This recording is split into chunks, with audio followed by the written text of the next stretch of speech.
Well, hello, this is Adam, and welcome to Rare Classic Cars. Today we're going to talk about how the Ford LTD set General Motors back on its heels, particularly Chevrolet division, when it was introduced for 1965.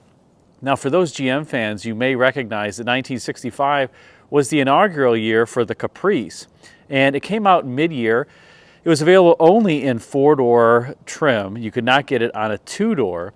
And that Caprice was a direct response to the success that Ford was having with its LTD that was introduced for 1965. Ford really wanted to push their brand up market, and they decided to do so with the LTD to see what they could really get out of it. And it proved so successful that GM had to introduce the Caprice midway through the 1965 model year, and of course the Caprice continued for many, many years to come, all the way into the 1990s. Now what you're looking at here is not a 1965 LTD. This is my favorite model year LTD, the 68. This particular one is in Raven Black, and it's one of just about 1,150 that were painted this color out of 62,000 four-door hardtops for 1968. And it's one of about 150 that have this particular interior trim. So Raven Black with the black LTD Brougham interior with the twin comfort lounge seats up front. So this car is, well, by this point, one of one. There's not going to be any others that are left. And this car has 10,000 miles on it, by the way. So it's a super low mileage original car with quite a few different options. Now, as I mentioned, this is a 1968 LTD. This is the first year for the hidden headlamps, and I love the styling of this car. They have this crown motif just everywhere. So if you go out to the back and look at the LTD badge, you notice here on the C-pillar they have this crown. And then out back, this huge crown motif. And if you look everywhere on the car, you see this crown motif. See it here? Oh. And if you look up front, you can see it again in the front of the car. Notice the fender peaks, and then you have the midsection of the crown there, and you even have it in the body side. If you want to look and you open the door, kind of have the crown motif there, just twisted sideways again with this crisp edge that here is accentuated by an optional body side molding. Wish the car didn't have that, but oh well. So when this car came out for 1965, it just was a complete revolution. There hadn't been anything this far upmarket in the Ford lineup. Like I said, Chevrolet had to emulate it. And one of the things that was amazing about the LTD was the interior and the richness of the materials. Now by this point, they had the LTD Brougham, which is what this is. And that is fake wood grain, but it's convincing and has a texture to it. But take a look at this beautiful seat cloth here, and the seat stitch pattern. You do get, this has the twin comfort lounge seats, so it is a split bench, and it does have the individual armrests, has a single armrest out back, but everything is just so richly detailed. One of the things that was so great about the 65 LTD was the door cards were absolutely just beyond belief in terms of their overall richness. And you can see here, they had the little light in the door too on the 65 LTDs. One thing I love about this car is that the richness of the door panels, front and rear, is almost identical. You know, there's a couple little cost out things. There's no light in the rear door here, although there is a light in the C-pillar. And really, aside from that, you don't have this embroidery. We'll talk about that in a second. It's just plain, but it's taken up by the window switch, so it's somewhat forgivable. Interestingly, the window switch is off center. I'm not quite sure why, but that's how they did it.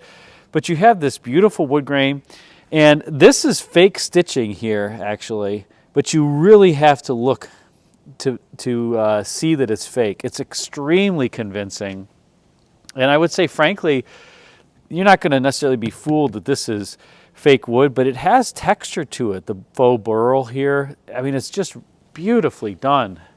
And that was something that GM interior designer Blaine Jenkins, who designed the Caprice interior for 1965, commented on, was just how rich these door cards were. And the interior overall, I mean, it's hard to believe this is a Ford. It looks like an up-level car, everything is just so fine and beautiful. Even the moonskin headliner, as you can see here. Now this is just a 10,000 mile car, and it's a very rare version. It's a Raven Black is the name of the paint code. And it has the black twin comfort lounge seat interior. And this is a pretty loaded model. It has power windows, air conditioning, AM/FM radio with the rear seat speakers, power door locks, which are vacuum actuated, the visual check panel down there, power disc brakes, power steering, both of which were optional, believe it or not, for 1968. This body side molding as well, the black vinyl top. So it has quite a few options on it. Rear window defogger, the deluxe seat belts as well. It's interesting, the seat belts were always black. And if you got the deluxe ones, you got them in the interior color. But here, the buyer ordered them in black. This is the deluxe seat belt. So just a beautiful car overall, and with that crown motif everywhere apparent. I love the badging here of the LTD and the crown, and you can see it there clearly in the rear. Notice you have the little crown motif, and I also love the little scalloped tail lamps. You kind of have, again, a similar crown motif. Everything on this car is so finely detailed. I have to say that in General Motors styling in this era, like on the Tornado, I think was generally better. But this LTD does so many things right. The LTD was a shorter car than the Mercury. This would be a sibling to the Park Lane, but this rode atop 119-inch wheelbase. It was the short wheelbase. This car also has the optional 392 Venturi 8-cylinder. So it's not the super powerful 390, the premium fuel 4-barrel, but it's a little more than the standard 302. And we talked about the hidden headlamps. I'll turn these on so you can see them. By the way, this car on the inside, every Ford for 1968 had this type of steering wheel, just a little different horn pad. And you can see the texture in the light of this faux wood grain. Again, very convincing. Let's see if these headlamp doors will open with the car off. There they go. One thing Ford never really did was finish off the area behind those headlamp doors, so the car doesn't look that great with the headlights on. GM and Chrysler, particularly Chrysler on the 81 Imperial, did a great job with that. That just wasn't something that Ford did. I guess they decided to save a little money there. And we'll turn it off. You can watch them go down. Hopefully if I've got enough vacuum still, which I may not. It appears I do not. Oh well. Well, we'll start the car up so you can hear the 390.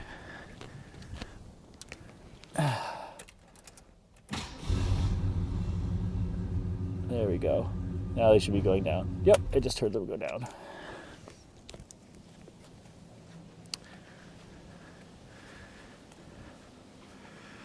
So there you have it. Now, as I was mentioning, the inside is richly detailed on this LTD. And take a look at this super cool dash here.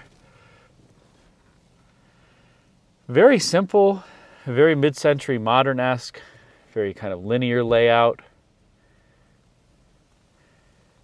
The only thing I would say is if you've got big hands, it's kind of hard to reach in here and turn the radio. Your knuckle wants to scrape the upper portion here of the IP top pad. But it's okay. It's not quite the best.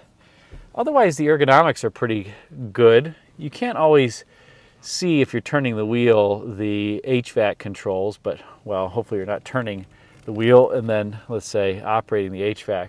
But very simple. You know, you have a typical temperature slider here, fan speed, the key is right at hand. Down here you have a lot of the optional equipment, the power door locks, which are vacuum actuated, the rear speaker fader, lighter, and that's for the right kick well vent over there. And then down here you have the left vent, and you have, what is the other one that's over there? Left air, and I don't remember. What does that say? Oh, defogger. That's the rear defogger on the package shelf back there. Just a blower style rear defogger. So in any case, sometimes you have to read what the label is on these to remember what it corresponds to. But just look at, again, how rich and beautiful this interior is, the seats, the carpeting. I mean, everything is so well done.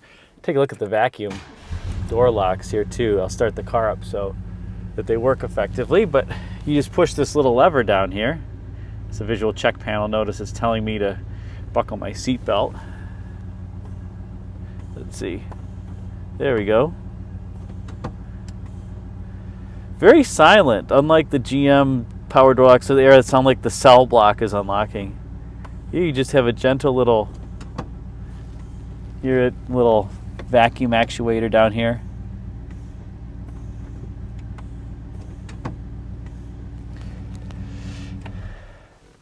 Now, a little bit of trivia on your Fords. On the power window switches on the LTD, you can see here, this is LF, left front, left rear, right rear, and then lock. You could lock out the window operation. Couldn't do that really on the GMs except some of the Cadillacs. But here, that's the ordering. On the Mercuries, this is left front, and this is right rear. So I have no idea why Ford reversed them. This to me makes more sense. The closest to the driver should be the left front, but Mercury reversed the ordering. Again, no idea why. Great stereo in here. You have speakers in the doors. You have a speaker up there. This one also has the dual rear speakers underneath the package shelf. So it's pretty deluxe sound system. And I love every little detail in this car, the vents here and little barrel vent, and how, I guess, substantial everything feels. Even the door closures, you just take your finger and I can close the door like that on my Ford. Can't do that with GM. GM, you're normally slamming the door. Here, like I said, you can just pull it, and that's it. Now, interesting thing about this so-called stitching here in this door panel, I mentioned that this is fake, but very convincing. This is also fake, but it looks, I actually had to look at it. It's molded into the vinyl here. It looks very real, but it is indeed fake. So Ford made the interior look rich and saved a few bucks at the same time. But again, you can see why this car really put fear in the Chevrolet division leadership, because it's so beautiful and it was a Ford. Now, this car was an expensive LTD. The base price for a four-door hardtop LTD was $3,200. This car, with all the options, the window sticker, tops out at $4,900. That's, in today's terms, about $48,000. So this was a very expensive car. And you have to remember back then, now people will say, well, every car is like $50,000, $60,000 plus, which is kind of true. I think the average vehicle price today is about $55,000. But they didn't have financing over 84 months back then. You were financing a car over 36 months. So the payments were much, much higher than they are today. So having something like this really was kind of a luxury car of the era. And it'd be pretty hard to beat. I don't know why you'd even buy a Lincoln, aside from the name. Now under hood, like I said, this car has the 390 two-barrel V8. And here it is with the air cleaner off. This particular car has the 265 horsepower 390. The premium fuel 4-barrel 390 was 315 horsepower. You could get a 428 under hood that made 340 horsepower. And standard in the LTD was the 302, which made 210 horsepower. I have to say, the 302 actually is a pretty pleasant engine in here. I mean, the 390 is great, but the 302 is extremely smooth and quiet. This one, unlike some of my other cars, when I bought it, the owner had put loud, rumbly exhaust on it, and I kept it because it was in keeping with the style of the car.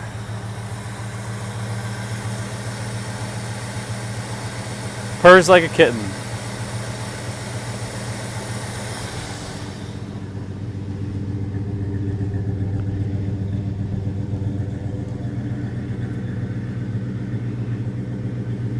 Yep.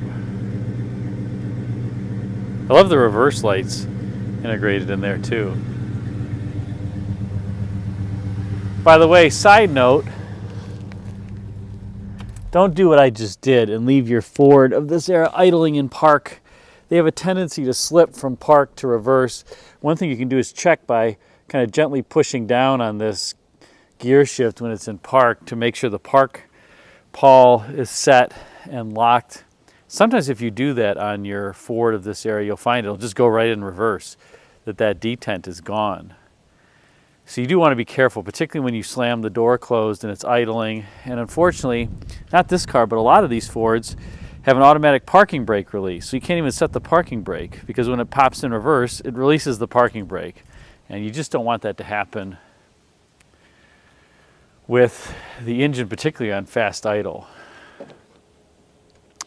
By the way, if anybody has one of these heater valves, let me know. I have a lot of cars with these. This one works just fine, but they're getting hard to find. And the way that the heat is controlled on this, it's not a blend door. It's the amount of coolant that flows into the heater core, which, by the way, is tucked into the fender well. So removing the heater core, you minimally have to take the fender liner out here, or the wheelhouse. You may have to take the fender off. Not an easy job on these.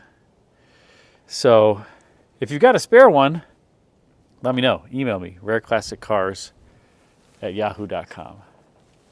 Still a factory chalk mark up there. This car was in a barn for many years. And by the way, if you have an air cleaner assembly for a 68, let me know. This one isn't as in great a shape as I would like because this car sat in a barn and there was a mouse nest in the air cleaner assembly for years. Thankfully, the car doesn't smell like mouse, dung, pee, etc. And they didn't eat anything. The headliner is all intact. The carpets and the seats are all intact. They just got into the air cleaner. But yeah, this was a barn find. So in any case, there you have it. How this LTD set Chevrolet back on its heels and why it's so cool. I have to say, if you find one of these, buy them. Just a great car. Underappreciated. Not very expensive, but a great driving car and room for the whole family. And a little parting cruise in the LTD. It's a little loud because of the muffler in here. At least it sounds good. What a cool ride. And the trans even shifts smoother than normal in a Ford because it's an FMX transmission, the old Cruise-O-Matic, as opposed to a C6 or C4. And one more sounds of the 390. Oh yeah. So nice. This one isn't all that fast because it's the low compression 390. It's still torquey. Nice engine. And thanks again for watching. Thanks again for watching this video of the Ford LTD and a little bit of its history. What do you think? What's your favorite LTD? Put a comment in the comment section. And would you prefer this or the Caprice? Let me know.